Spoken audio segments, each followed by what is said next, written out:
Good morning, good afternoon, or good evening, wherever you are listening. I am Richard Murray. The following is a clip from the Tom Hartman Show. After the clip, I will have some post questions to engender thinking, a link to the transcript of my words, as well as links to my Black Party of Governance video is in the description. Just wanted to share something with King, who writes for the New York Daily News and who I follow on Twitter. And if you don't follow Sean King on Twitter, do so. Sean King is brilliant. And he writes regularly for the New York Daily News. And he wrote this piece called Why I'll Never Stand Again for the Star-Spangled Banner. And I just want to share 3 paragraphs from Sean's piece about this. He says, first off, he's talking about the Star-Spangled Banner. He says, first off, the song, which was originally written as a poem, didn't become our national anthem until 1931, which was 117 years after Francis Scott Key wrote it. Most of us have no true idea what in the hell we've been hearing or singing all these years. But as it turns out, Key's full poem actually has a 3rd stanza, which few of us have ever heard. In it, he openly celebrates the murder of slaves. Yes, really. It goes like this. No refuge could save the hireling and slave from the terror of flight or the gloom of the grave, and the star-spangled banner in triumph doth wave o'er the land of the free and the home of the brave. And then Sean King goes on to explain what that means. He says, well, it's always been known that the song was written during American slavery, and that when those words about this nation being the land of the free didn't apply to the millions who had been held in bondage, few of us had any idea that the song itself was rooted in the celebration of slavery and the murder of Africans in America who were being hired by the British military to give them strength, not only in the War of 1812, but in the Battle of Fort McHenry in 1814.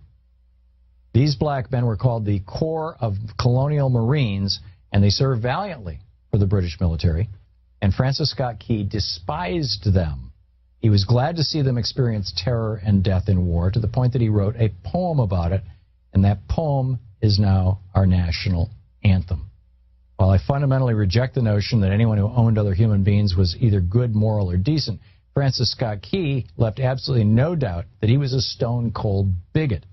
He came from generations of plantation-owning bigots. See, I don't call them plantations anymore. I call them concentration camps. But anyhow, they got wealthy off of it. Key, as District Attorney of Washington, fought for slavery and against abolitionists every chance he got.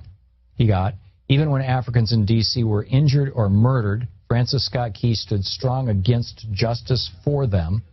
He openly spoke racist words against Africans in America. Key said that they were, quote, a distinct and inferior race of people which all experience proves to be the greatest evil that afflicts a community, end quote. This is in the context of Colin Kaepernick's refusal to stand for the Star-Spangled Banner. Sean King nails it, as Sean King so often does. And it's just a brilliant piece. Check it out. The British, I don't have time to go into the whole backstory. But anyhow, we'll be back right after the break.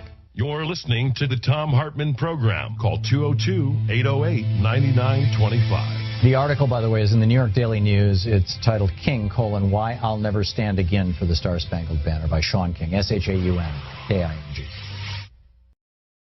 The questions are simple. Why do black people not know black people fought for the British against the Americans during independence? The American independence. Moreover, in more number than blacks who fought for the Americans against the British during the War of Independence in the history of the USA. Why do black people not know Francis Scott Key was a pro-slavery white man? Why do black people not know the background to the various cultural elements their parents indoctrinate them into in traditionally white countries like USA, France, England, Germany, Italy, or similar?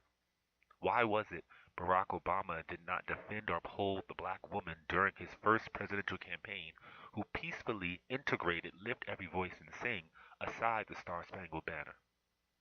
If you want two groups historically opposed to live peacefully while integrated, not warfully or segregated, a new culture to make a new heritage must be created between the two people.